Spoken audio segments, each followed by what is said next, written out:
el Grupo 1, conformado por Andrea Santana, Andy Facundo Dávila, Sebastián Fernández y Moisés Castillo, presentaremos sobre la República Aristocrática del Perú de 1895 a 1919.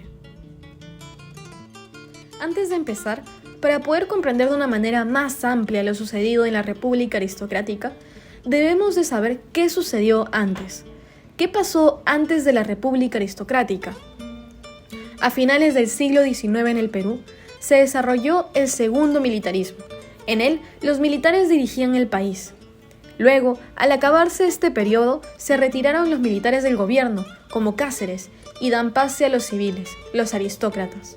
Esto da inicio a lo que se llamó el segundo civilismo, o la República Aristocrática. Dicho esto, definamos entonces a qué nos referimos al decir aristocracia. Al decir aristocracia, nos referimos a el gobierno de los mejores, o de unos pocos. Es en donde las personas que se califican como las más aptas dirigen el rumbo de la nación, pues son las únicas que presentan las facultades suficientes para hacerlo. Estas facultades, por lo general, radican en el nivel de su posición social y educación. El Perú del siglo XX, conformado por 2 millones de habitantes, fue gobernado por ellos, por la oligarquía, desde 1895 hasta 1919, periodo, como también hemos dicho antes, mencionado como el segundo civilismo. Ellos dirigieron el país a través de un único partido político llamado el Partido Civil. Estas 40 familias peruanas dominaban económica y políticamente todo el país. Sus principales objetivos eran resolver los conflictos con los indígenas, reinsertar el país a la economía mundial y crear una misma cultura para todo el Perú. Sin embargo, su modo de gobierno era únicamente entre un grupo muy reducido y a la par solo ellos obtenían los beneficios. Y si bien existían elecciones, solamente el 2% de la población podía votar. Se excluía a todo tipo de indígenas y campesinado.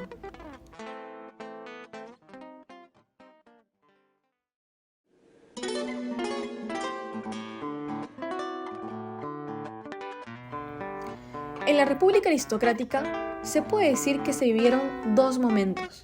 De 1895 hasta 1912 se vivió el primer momento de auge. En este, los aristócratas obtuvieron muchos beneficios y se desarrollaron como el grupo más poderoso del Perú. Sin embargo, a partir del 1912 hasta el 1919 les sobrevino una época de crisis, en donde perdieron el poder que habían acumulado. En estos dos periodos podemos encontrar personajes muy destacados. Por ejemplo, en la época de auge tenemos a Nicolás de Piérola, quien instituye la libra peruana, crea muchos bancos y empieza a cobrar distintos impuestos. Después tenemos a López de Romaña, quien fundó la Escuela de Agricultura del Perú, ahora también llamada la Agraria. Manuel Candamo, quien buscó extender los ferrocarriles en el Perú. José Pardo, quien perteneció a la familia más poderosa del Perú. Él se dedicó a promover la educación y durante su gobierno surgieron los primeros sindicatos. Augusto Leguía, quien afrontó los problemas de los límites del Perú. Luego tenemos también personajes en la época de crisis. Comenzó todo esto con Billinghurst, quien fue el primer gobernante antioligárquico, no perteneciente del Partido Civilista. Él fue conocido por el dicho pan barato y grande. Después viene Óscar Benavides y finalizamos con Pardo. Luego de Pardo, Leguía entra con un golpe de Estado y comienza lo que llamamos el oncenio de Leguía. Pero sin ir más lejos, volvamos a la República Aristocrática. En cuanto al económico, se podría afirmar que si bien el Perú era un país rico en recursos naturales y tenía altas demandas de ellos, también fue un país dependiente de otros. Dependía de todas las fluctuaciones de precios internacionales y sobre todo de la economía y política de las grandes potencias mundiales, como Estados Unidos e Inglaterra. El primer presidente de la República Aristocrática, Nicolás de Piérola, lo primero que hizo fue aprovechar todos estos recursos para ahorrar gastos. Fue entonces cuando se potenciaron la extracción de petróleo en Piura y la agroexportación de azúcar y algodón. La agroexportación se realizaba en haciendas cuya propiedad era de los oligarcas del Perú. Otra actividad fue la extracción del cobre, dada en Cerro de Pasco, y en el sur del Perú, en la zona de Puno, la producción de lana junto con la ganadería. Y para entender mejor lo que pasó en el Perú y cuánta fue la demanda de materias primas, primero se tiene que considerar el contexto mundial. Durante estos años se empezó a desarrollar la Gran Guerra o la Primera Guerra Mundial. Cuando empieza la guerra, hubo altas demandas de recursos. Se requirió petróleo, caucho y cobre para transportes, armamento y equipos, lana, algodón para los uniformes y azúcar también como alimento básico. Todos ellos se exportaron a la guerra. Asimismo, durante estos primeros años se elimina la contribución personal, es decir, dinero dado al Estado por la clase obrera e indígenas. Se impone impuestos a los productos de consumo. Además, se crea la libra peruana para estabilizar la moneda. Se cobra el impuesto a la sal para rescatar las provincias de Tacna e Ica, e incluso se impone impuestos a productos de satisfacción como el tabaco y el licor. También se crearon varios bancos, como el Banco Popular del Perú, el Banco Internacional del Perú y el Banco de Londres y Perú. Todo esto para fomentar el crecimiento de la economía peruana, realizando préstamos a los empresarios para que puedan invertir en sus tierras.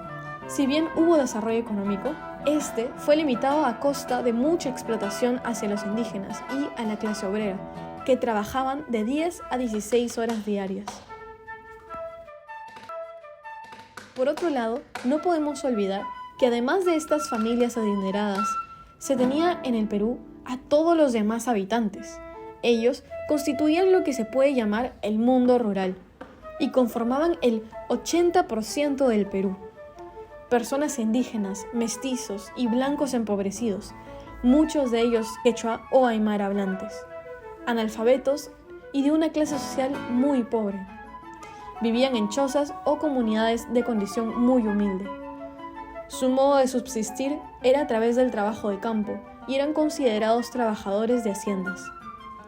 Además, existían los gamonales, pobladores poderosos, con muchas más facilidades económicas que la mayoría. Ellos realizaban la labor de jefes del pueblo, poseían una gran influencia política y podían incluso realizar cargos administrativos en las provincias. Muchos de ellos abusaban también de su poder y cometían injusticias. Esto lo aprovechaban por la ausencia del Estado en las provincias.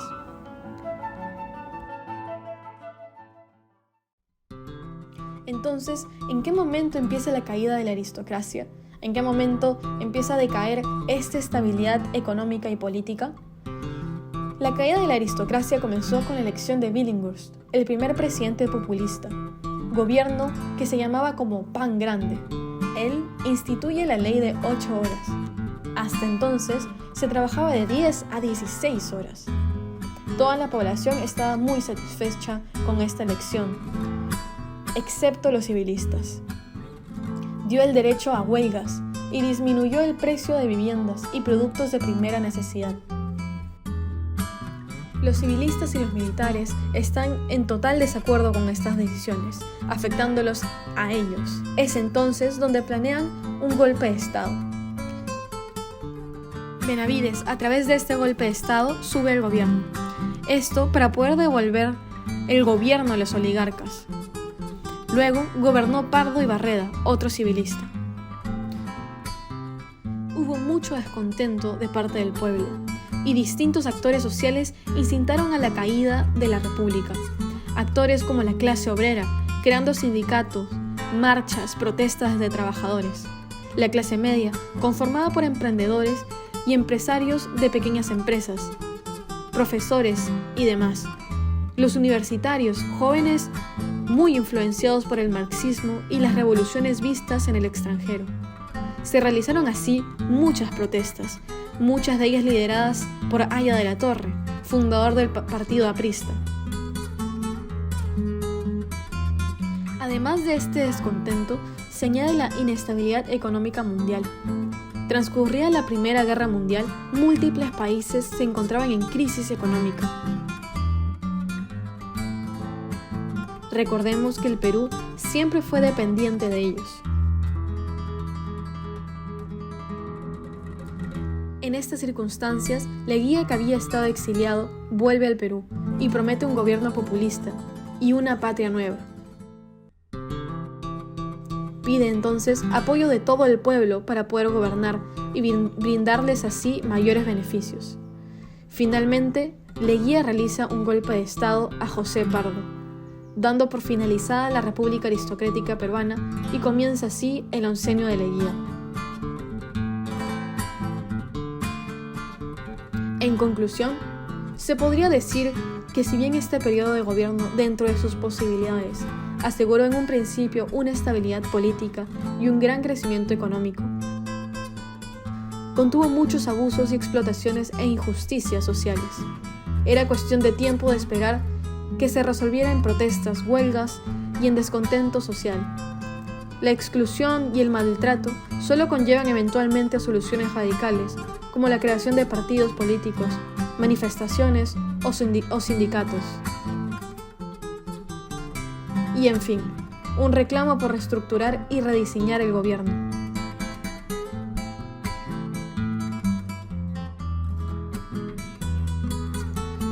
Este fue el Grupo 1, muchas gracias por su tiempo.